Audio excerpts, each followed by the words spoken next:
ఏమీ కలగదు.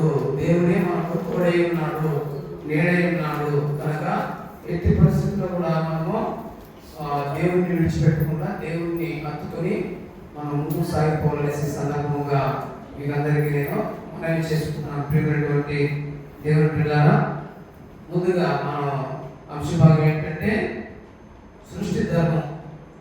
సృష్టి ధర్మం అన్న అంశం గురించి మాట్లాడుకునే ముందు, మన పాఠం నేర్చుకునే ముందు ఒక పాట పాడుకొని, మన సత్యసాయి గారు పాడేటువంటి పాట, మంచి ఉద్యోగం పాట పాడుకొని దేవుని నామాన్ని కనపరిచిన తర్వాత వాక్య భాగంలోకి వెళ్దాం. కలలాంటి బ్రతుకు నాది, కన్నీటి ఊట నాది. కలలాంటి బ్రతుకు నాది, కన్నీటి ఊట నాది. కలలోనైనా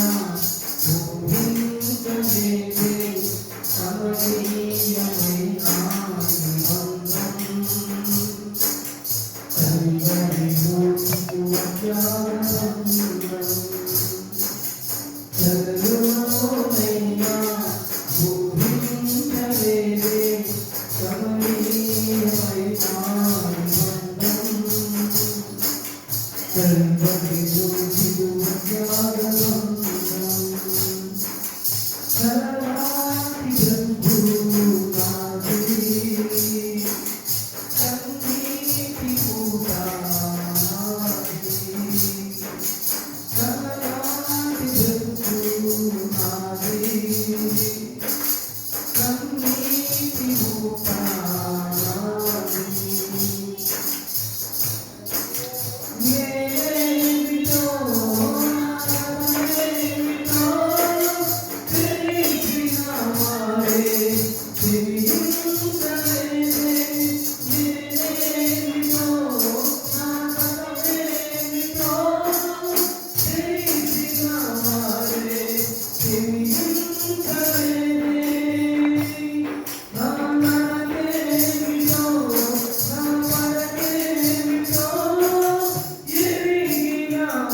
కలుగుతుందాక వేసేసి వాక్య భాగంలోకి వెళ్దాం. సృష్టి, ఈ సృష్టిలో దేవుడు అన్నింటినీ సృష్టించేశాడు. మరి కొత్తగా ఏం సృష్టించేది ఏం లేదు. ఏమేమి సృష్టించారంటే దేవుడు ముందుగా భూమిని, ఆకాశమును, నక్షత్రాలను, సముద్రాన్ని, ప్రతి ఒక్కటిని అనువనువు, చెట్లు కానించి ప్రతి ఒక్కటి అనువనువు ఈ సృష్టిలో సృష్టించేశాడు. సృష్టించి ఆ సృష్టి ధర్మం అనేది జరిపిస్తా ఉన్నాడు కాలక్రమేణా. అంతేగాని మరి కొత్తగా ఏమి సృష్టించేది ఏం లేదు ఇక్కడ ఈ భూమి మీద. కనుక దేవుడు ఒకసారి సృష్టి చేసినాడు. ఆ సృష్టి గురించి మనం కొన్ని విషయాలు తెలుసుకోవాలనేసి ఈరోజు మనము తెలుసుకొని మనం దేవుణ్ణి మనం తలుసుకుంటూ దేవుని నామాన్ని కనపరచాలనేసి సందర్భంగా మీకందరికీ నేను మనవి చేసుకుంటా ఉన్నాను. ఆదికాండము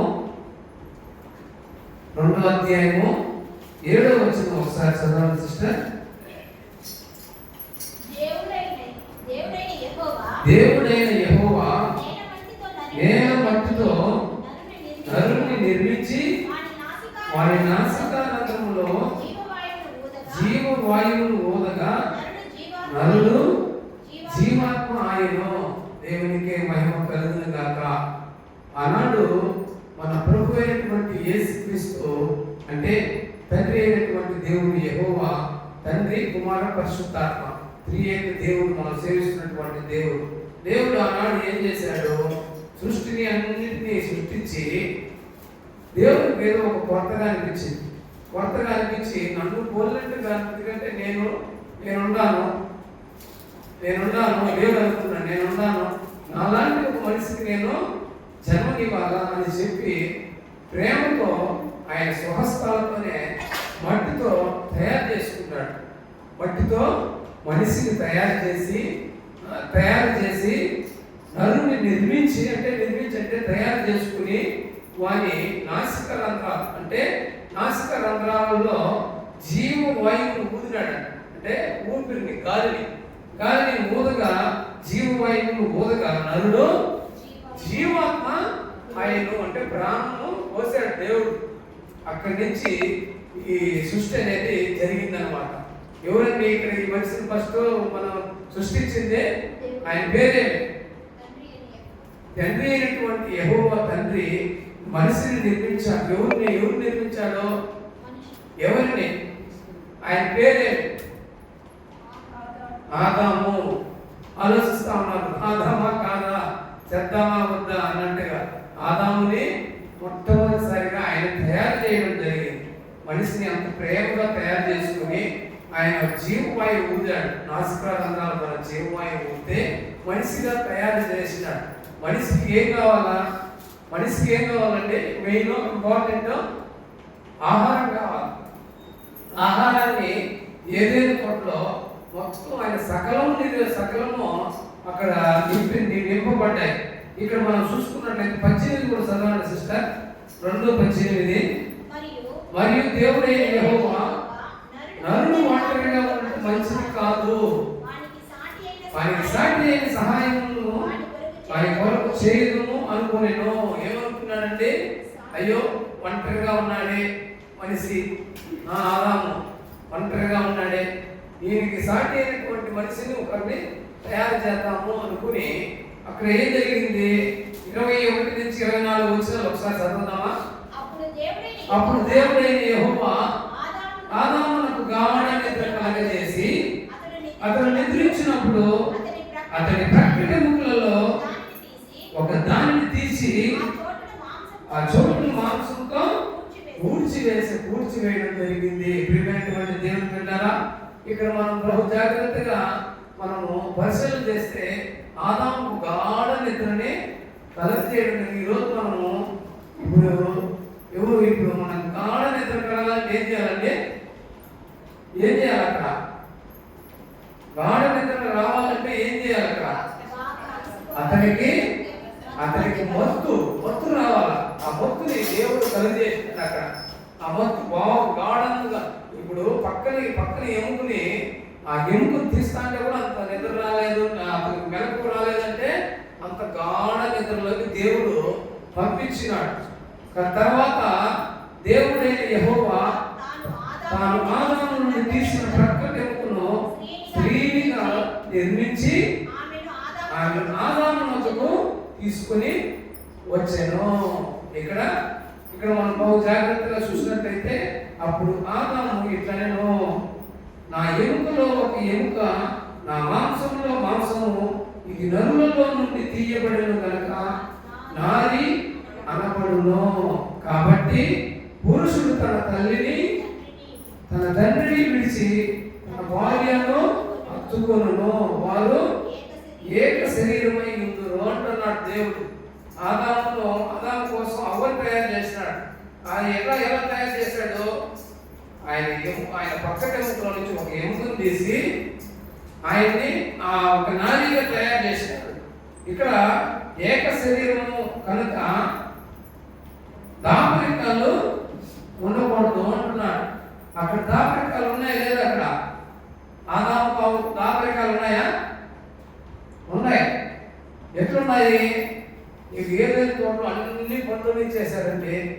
అన్ని పండ్లను ఇచ్చేసి నీకు సకలం ఇచ్చేసి 99 పండ్లు నువ్వు తిను, ఆ ఒక్క పండు మాత్రం తినద్దు అన్నాడు దేవుడు. లేదు, 99 పండ్లు తినద్దు, ఆ ఒక్క పండే తిను అంటే మనం బాధపడాలి. అయ్యో ఏంది దేవుడు 99 పండ్లు తినద్దు అంటున్నాడే, ఈ ఒక్క పండే తినమంటున్నాడే, ఏంది ప్రభు అనేసి దేవుడికి మనము బాధపడాలి. కానీ దేవుడు నీకు 99 పండ్లను ఇచ్చి ఆ ఒక్క పండు తినద్దు అనే కొద్దికే మనకి ఏమనిపించింది మనసులో? ఆ ఒక్క పండునే ఎందుకు తినద్దు అంటున్నాడు దేవుడు అని ఆమెకు లేనిపోని టెన్షన్లో క్రియేట్ చేసుకుని ఒకరోజు ఎవరు లేని సమయంలోకి వెళ్ళి అక్కడికి వెళ్ళి ఆ శోధనలో పడిపోయి పాము సాతానుడు అయినటువంటి పాము సర్పం దగ్గరికి వెళ్ళి ఆ సర్పం చెప్పినటువంటి ఆ మాయ మాటలకు లోబడి ఆమె పండును తినడమే కాకుండా మళ్ళీ ఎవరు తినిపించింది? ఆదాముకి. అంటే ఆదాము కూడా ఆ పండును తినిపించడం జరిగింది. అక్కడ మనం గ్రహించాల్సింది ఏంటంటే, దేవుడికి, నిన్ను సృష్టించినటువంటి దేవుడికి తెలియకుండా ఉంటుందా మన గురించి మనం ఏదైనా దాచిపెడితే అది దేవుడికి మనుషులు కన్నా తెలియకపోవచ్చేమో, కానీ దేవుడికి తెలియకుండా ఉంటుందా? 100% తెలిసిపోతుంది. వీళ్ళిద్దరూ ఎందుకంటే ఆ పండును తినేసి అయ్యో దేవుడు చూస్తాడేమో, ఏమన్నా అక్కడేమో తింటాడేమో అని చెప్పి చెట్ల పొదలోకి దాక్కోవడం జరిగింది. ఆదామా అన్నగా ఏమి లేదు, దాక్కుండా చెట్ల పొదలో దాక్కోవడం జరిగింది. మీరు తినద్దు అన్న పండుగ మీరు తిన్నారా అని గద్దించి అడిగాడు. గద్దించి అడిగినప్పుడు ఏం చెప్పాలి? తిన్నోళ్ళు, అవునైనా నా తప్పైపోయింది, నేను తినేసినాము, మేము ఇద్దరు తినేసినాము, క్షమించు అంటే క్షమిస్తాను లేదా దేవుడు? కానీ అక్కడ జరిగింది ఏంటంటే, ఒకరి మీద ఒకరు సాకులు చెప్పుకుంటా ఉన్నారు. ఏదో తినేసినాము, అయిపోయింది, ఇంకా ఏమన్నా ఒప్పుకుంటారేమో దేవుడు పరీక్షిస్తా అంటే ఒప్పుకోలే. వాళ్ళు తప్పు చేసినాము అని ఒప్పుకోలే. అప్పుడు ఏం జరిగింది? ఏదైనా తోటలో నుంచి గెంటివేయబడ్డారు. ఈ లోకంలోకి ఏదైనా తోట అనేది ఒక బహు సుందరమైనటువంటి, అది ఒక గుడి లాంటిది అనుకోండి, ఒక సుందరమైనటువంటి వనం. అది దేవుడికి సంబంధమే అక్కడ ఉండేదానికి ఛాన్స్ ఉంది. వీళ్ళు ఏమైపోయినారు? కర్మసం అయిపోయినారు. కాబట్టి ఆ పండుగని మీరు ఇక్కడ ఉండడానికి అర్హత లేదు, మీరు వెళ్ళిపోండి అనేసి ఏదైనా తోటలో నుంచి బయటికి గెంటి వేయబడ్డారు. ప్రియమైనటువంటి దేవుని పిల్లలారా, కనుక ఇక్కడ మనం బహు జాగ్రత్తగా మనం చూడాలి. అంటే సృష్టిలో దేవుడు అన్ని సృష్టించి మనిషిని తయారు చేసి, మనిషికి భాగస్వామిగా ఆ అవ్వను కూడా తయారు చేసి, అంతా వాళ్ళకి అన్ని సకలము ఇస్తే ఏదో కొత్తగా ఉందని చెప్పి వాళ్ళు ఆ పండును తినద్దు అంటే తినేసి ఎంత కష్టాలు కొని తెచ్చుకున్నారు. లేదంటే మనిషికి సాగే లేదు, మనిషికి మరణమే లేదు. ఈ లోకంలో మనిషి ఏం చేస్తున్నాడు? ఇప్పుడు సొసైటీలో, సమాజంలో నేను ఏదో సాధించాలా, నేను ఏదో చేయాలా అని తపన పడుతూ పరిగెడుతూనే ఉన్నాడు మానవుడు. పరిగెడుతున్నా లేదా? ఈరోజు ప్రతి ఒక్కరు కూడా పరిగెడుతూనే ఉన్నారు, పరిగెడుతూనే ఉన్నారు. కనుక దేవుడు సర్వలోక సృష్టికర్త అయినటువంటి దేవుడు, నిన్ను నన్ను సృష్టించినటువంటి దేవుడు, ఈ లోకంలో ప్రతి ఒక్కరిని కూడా కంటికి రెక్కలా కాపాడేటువంటి దేవుడు ఆయన. ఎందుకంటే విడిచిపెట్టిన మళ్ళీ కూడా దేవుడు లోకంలో గెంటి వేయబడిన తర్వాత వాళ్ళని ఎందుకంటే ఆయన స్వహస్తాలతో తయారు చేసుకున్నాడు కనుక వాళ్ళకి పనిని కల్పిస్తూ, వాళ్ళకి ఆహారాన్ని ఇస్తూ, కష్టపడు అని దేవుడు చెప్పాడు. కష్టపడందే ఈరోజు ఏమొస్తుందని ఏమన్నా వస్తుందా? కష్టపడందే ఏది కూడా రాదు. కనుక దేవుడు మనం ఇక్కడ చూడాల్సింది ఏంటంటే ఏక శరీరము కనుక దాపరికాలు ఉండకూడదు. భార్యకి భర్తకి యథార్థంగా ఉండాలా. ఈరోజు సమాజంలో సొసైటీలో ఎలా ఉండాలంటే భర్త విషయాలు భార్యకు తెలియదు, భార్య విషయాలు భర్తకు తెలియదు. ఏది కూడా దాపరికాలే ఉండకూడదు. ఈ లోకంలో సొసైటీలో సమాజంలో నువ్వు ఎదగాలి, నీ కుటుంబం బాగుపడాలి అంటే నీకు నీ భర్తకి, నీ భార్యకి, నీ భర్తకి దాపరికాలు ఉండకూడదు. యథార్థంగా మనము ఏది కూడా దాచడానికి లేదు.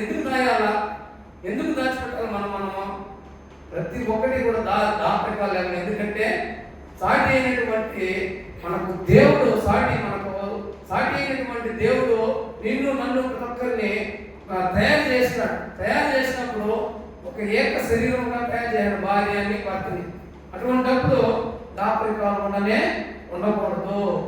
సమాజంలో సొసైటీలో మనం ఎదగాలి అంటే ఖచ్చితంగా ఇంట్లో ఒక యజమాని అనేది కంపల్సరీ ఉండాలి లేదు? ఇప్పుడు యజమాని అంటే మీరు అనుకోవచ్చు, ఒక స్త్రీ యజమాని అయిపోదు. ఒకవేళ ఏం చేసినా, కష్టపడినా, ఉద్యోగాలు చేసినా, వాళ్ళ చేతులు తీసుకున్నా కూడా ఇంటికి యజమాని అనేది పురుషుడే అవుతాడు. ఎందుకంటే ఫస్ట్ దేవుడు ఎవరిని పుట్టించాడో? పురుషుడినే. అంటే ఆదామునే ఆయన తయారు చేసిన కనుక ఆయన్నే పైన పెట్టారు. కనుక మనము తెలుసుకోవాల్సింది, గ్రహించాల్సింది ఏంటంటే పురుషుణ్ణి యజమానిగా మనం భావిస్తూ ఒక స్త్రీ కూడా మన భర్తలకి విలువిచ్చి తీరాలా, మాట్లాడుకోవాలి. ప్రతి ఒక్కటి కూడా చెప్పుకోవాలి. అదే పక్కన నువ్వు చెప్పుకున్నావు, ఒక పక్కలో సపోజ్ ఒక అన్న కానీ, ఒక అక్కకి కానీ, ఒక చిన్నమ్మకి కానీ, పెద్దమ్మకి కానీ, ఒక తల్లికి కానీ, తండ్రికి కానీ, ఒక భార్య భర్తలో ఉన్నటువంటి బంధము అలాంటిది. అటువంటి బంధాన్ని యథార్థతతో ముందుకు పోవాలనేసి నేను ఈ సందర్భంగా, ఎందుకంటే వాక్యంలో వచ్చింది కాబట్టి చెప్తూ ఉన్నాను. కనుక ప్రతి ఒక్కరు కూడా ఈరోజు విశ్వాసము మూలంగానే జీవించాలి. ఈరోజు కోపతాపాలు ఉండకూడదు. కోపతాపాలు ఉన్నట్లయితే అక్కడ దేవుడు ఉండడానికి ఛాన్స్ లేదు. నువ్వు కోపపడుతున్నావు, నువ్వు ఒకవేళ ఆవేశపడుతూ ఉన్నావు, నువ్వు ఒకవేళ గందరగోళంలో స్థితిలో ఉన్నావు అంటే దేవుడు ఉండడానికి ఆస్కారం లేదు. కనుక విశ్వాసంతో ముందుకు సాగిపోవాలా. విశ్వాసం ఎప్పుడు వస్తుందంటే మనిషికి విశ్వాసం ఎప్పుడు వస్తుంది? విశ్వాసం అనేది ఎప్పుడు వస్తుందంటే దేవుని వాక్యాన్ని విన్నప్పుడు, దేవుని వాక్యాన్ని చదివినప్పుడు, దేవుని తట్టు తిరిగినప్పుడు, ప్రార్థన చేసినప్పుడు. మనం మోకరించి ప్రార్థన చేస్తాం కదా ఉదయకాలంలో లేస్తానే, అప్పుడు విశ్వాసం అనేది దేవుడు 100% కుమ్మరిస్తాడు. ఆయన ఒక కనక వర్షంలా కురిపిస్తాడు ఆయన విశ్వాసాన్ని. ఆ విశ్వాసమే మనకు ఆధారము. విశ్వాసం లేకుండా క్రియలు లేని శరీరము మృతమైనది. క్రియ ఉండాలి దాంట్లో. మనం చేసే పనుల్లో ఖచ్చితంగా దేవుడు కనపడాలా, వినపడాలా. కనుక దేవుడు దేవాది దేవుడే నిన్ను నన్ను సృష్టించినాడు కనుక ఆయన్నే మనము ఆధారంగా తీసుకుని ఆయన రెక్కల చాటును భద్రపరుస్తాడు కనుక మనల్ని రెండు రెక్కలు కలిగినటువంటి దేవుడు ఆయన. రెండు రెక్కలు అంటే ఏంటంటే ప్రార్థన వాక్యం. ఆ రెండు రెక్కలతో బంధిస్తాడు దేవుడు మనిషిని. కనుక ప్రభు అయినటువంటి యేసుక్రీస్తులో ఎలాంటి భేదము లేదు, ఎలాంటి కల్మషము లేదు. మన కల్మషం అంతా పెట్టుకునేందుకు మనిషిలోనే ఉన్నాడు. నీకు బంగారం లాంటి ఏదైనా తోటని ఇస్తే నువ్వు తినద్దు అన్న పంటను తినేసి నువ్వు ఏదైనా తోటను వచ్చి గెంటి వేయబడ్డావు కనుక శ్రమలు, ఇరుకులు, ఇబ్బందులు, సమస్యలు ఇవన్నిటినీ కూడా రుచి చూడు. లోకంలో పడి అనేసి ఏదైనా తోట నుంచి వదిలేశాడు.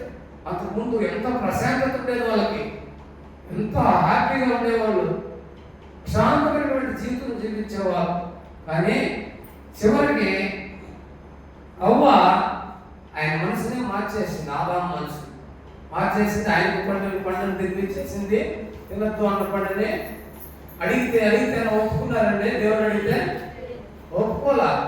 ఒప్పుకోలేదు కాబట్టి గెంటి వేయబడ్డాడు. పోండి, మీరు శ్రమపడండి, కష్టపడండి, చెమటోడ్చి కష్టపడాలి మీరు ఈ రోజు నుంచి అని చెప్పి గెంటి వేయబడ్డారు. కనుక శ్రమలో మనిషే కొని తెచ్చుకుంటారు. ఎవరైనా కూడా మనిషి తనంతట తానే శ్రమలు కొని తెచ్చుకుంటాడు. కానీ దేవుడు ఏడు శ్రమలో, దేవుడు ఎప్పుడు కూడా ఆయన ప్రేమ మాత్రమే ఇస్తాడు. ప్రేమ, కనికరము, జాలి.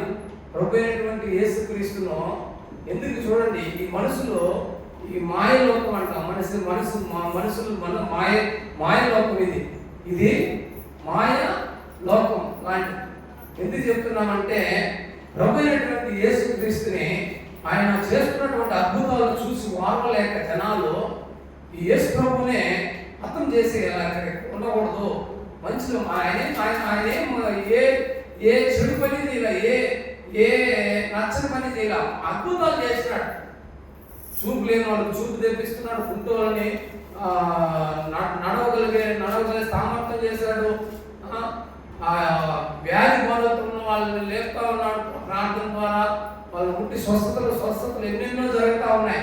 కొంతమంది చూసి వారం లేక దేవుడి మీద కసి పెట్టుకుని ఆయన్ని ఇబ్బంది పెట్టి హింసించినారు. ప్రభు అయినటువంటి యేసుక్రీస్తుని సిలువ వేస్తున్నప్పుడు ఒక మాట ఉన్నది. ఏమంటారా? ఎందుకంటే మనల్ని ఆయన సృష్టించినాడు కనుక ఆయన బాధపడతా ఉంటే కూడా ఏమంటాడు తెలుసా? తండ్రి, మీరేమి చేయించున్నారో మీరు ఎరగరు కనుక మీరు దయతో క్షమించు తండ్రి అనేసి తండ్రి అయినటువంటి దేవుడికి విన్నవిస్తాడు ప్రభు అయినటువంటి యేసయ్య. ఎందుకంటే మనం ఏమి చేసినా, మనము ఆయన కొరడాలతో కొట్టినా, హింసించినా, దూషించినా, ముందు వేసినా ఆయన సహించడం లేదా? సహించినాడు. అలాంటి సహనమే నీకు కావాలా అని అంటున్నాడు దేవుడు. కానీ ఇప్పుడు ఈ లోకంలో ఎవరు సహిస్తున్నారు? ఎవరున్నారు సహనంగా? ఒక ఇంట్లో పక్కింటి వాళ్ళే అది ఏదైనా అలిస్తే వాళ్ళ మీదకి వెళ్ళిపోయేదంటే గొడవచ్చు. కనుక దేవుడు తండ్రి అయినటువంటి దేవుడు, నిన్ను నన్ను సృష్టించినటువంటి దేవుడు, ఆయన నిన్ను నన్ను చూస్తున్నటువంటి దేవుడు. ఆయనకు ప్రాముఖ్యంగా మనము విశ్వాసంతో ముందుకు సాగిపోవాలి. ఆయన నమ్ముకొని విశ్వాసం ఉండాలి మనలో. మన ఇంటి దగ్గర ఒక కుక్కను చూడండి. కుక్కను పెంచుకుంటే జంతువు ఏదైనా సరే, పిల్లి కానీ కుక్క కానీ, ఇవన్నీ ఏదో ఒక జంతువుని మనం విశ్వాసంగా పెంచుకున్నట్లయితే ఎంత విశ్వాసంగా ఉంటాయండి అవి. మనం తింటానే కూడా ఉంటాయి. వాటిని పెట్టేంత వరకు చూసుకుంటూ ఉంటాయి. పెడతారు కాబట్టి యజమాని పెడతారంటే నాకు తెలుసు, నా యజమాని నాకు పెడతాడు, ఆ సమయం వచ్చినప్పుడు మనం తొందరపడకూడదు అని కూర్చొనే ఉంటుంది. కనుక తండ్రి అయినటువంటి దేవుడు, మనము యజమాని అయినటువంటి దేవుడు తెలుసు. ఆయనకు మనకు ఎప్పుడు ఏమి ఇవ్వాలా ఆయనకు తెలుసు. సమస్తంగా అయినటువంటి దేవుడు, అద్భుత కార్యాలు చేసేటువంటి దేవుడు, నిన్ను నన్ను ఆయన స్వహస్తాలతో తయారు చేసినటువంటి దేవుడు, తల్లి గర్భంలో రూపొక మునిపే నేను నిన్ను ఎరిగితిని అన్నాడు కదా దేవుడు. అంటే అటువంటి గొప్ప దేవుడు. కనుక మనకి ఈరోజు తల్లి తండ్రి భూమి మీద ఈ లోకంలో దేవుడు ఇచ్చాడు. కానీ దానికంటే ముందు మనకు తండ్రి అయినటువంటి దేవుడిని మనం ఎరగాల, గుర్తించాలా, ఆయన దారిలో నడిచిపోవాలా అనేసి నేను ఈ సందర్భంగా మీకందరికీ మనవి చేసుకుంటా ఉన్నా. విశ్వాసంతోనే ముందుకు పోవాలి. ఎఫెసీయులకు రాసిన పత్రిక 2వ అధ్యాయము 8 నుంచి కొన్ని వచనాలు చదువుకున్నాం.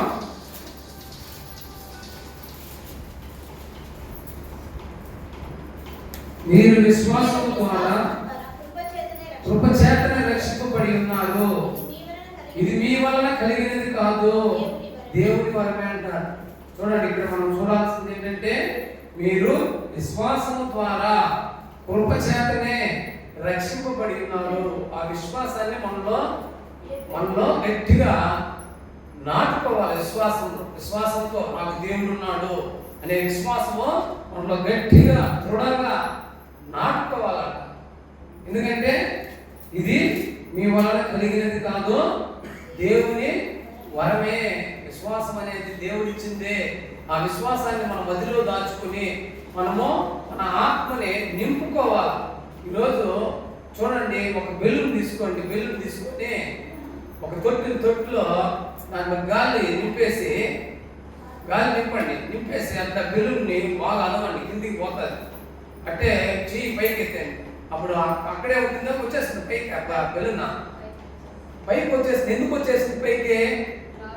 దాంట్లో గాలితో నింపబడింది కనుక. అదే విధంగా విశ్వాసంతో నువ్వు నింపబడాలి. విశ్వాసం అనేది మన మదిలో ఎప్పుడైతే నింపుకుంటామో దేవుడు అద్భుత కార్యాలు చేసేదానికి ఛాన్స్ ఉంది. ఆపదలు ఆదుకునే దేవుడు, అద్భుత కార్యాలు చేసే దేవుడు, నిన్ను నన్ను కంటికి రెప్పలా కాచి కాపాడుతున్నటువంటి దేవుడు, మనకు అనారోగ్యం వస్తే అద్భుతంగా ఆదుకునేటువంటి దేవుడు, నీ రక్తం అంటే నీ అరికాల నుంచి నడిచే వరకు నీ శరీరంలో ఒక ప్రబలుతున్నటువంటి రక్తం ఎవరిచ్చిందంటే దేవుడిది, యేసు రక్తము. అటువంటి దేవుడు, నిన్ను నన్ను రక్షిస్తున్నటువంటి దేవుడు, ఆయన సర్వలోక సృష్టికర్త కనుక, ఆయన సర్వాన్ని సృష్టించాడు కనుక, ఆ సర్వాధికారి అయినటువంటి దేవుడిని మనము విశ్వాసంతో ముందుకు అడుగులు వేసి ముందుకు సాగిపోవాలనేసి సందర్భంగా మీకు అందరికీ మనవి చేసుకుంటా ఉన్నాను. 9, అది క్రియల వలన కలిగినది కాదు గనుక ఎవడును అతిశయపడ వీలు లేదు. మరియు వాటి యందు మనము నడుచుకొనవలెనని దేవుడు ముందుగా సిద్ధపరిచి సత్క్రియలు చేయుటకై మనము క్రీస్తు యేసునందు సృష్టించబడిన వారమై ఆయన చేసిన పని ఉన్నాము. కనుక ఈరోజు మనము తెలుసుకోవాల్సింది ఏంటంటే, సిస్టర్, కాబట్టి అన్య జనులై ఉండి శరీరం చేతితో చేయబడిన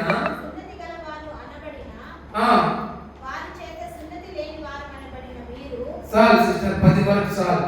మరియు వాటి యందు మనము నడుచుకొనవలెనని దేవుడు ముందుగా సిద్ధపరిచిన సత్క్రియలు చేయుటకై, సత్క్రియలు మనము క్రీస్తు యేసునందు సృష్టించబడిన వారమై ఆయన చేసిన పని అయి ఉన్నాము. ఆయన చేసినటువంటి పని అయి ఉన్నాము. ఆయన ఏదైతే చేశాడో, ఆయన స్వహస్తాలతో మట్టితో మనిషిని ఏ విధంగా తయారు చేసినాడో ఈ సృష్టిలో దేవుడు ఆ విధంగా సృష్టించడం వల్ల ఆయన సృష్టి ధర్మం అనేది జరుగుతా ఉందా లేదా? క్రమేణా ఈరోజు ఉదయం వస్తుంది, తెల్లవారుతో సూర్యుడు ఉదయిస్తాడు.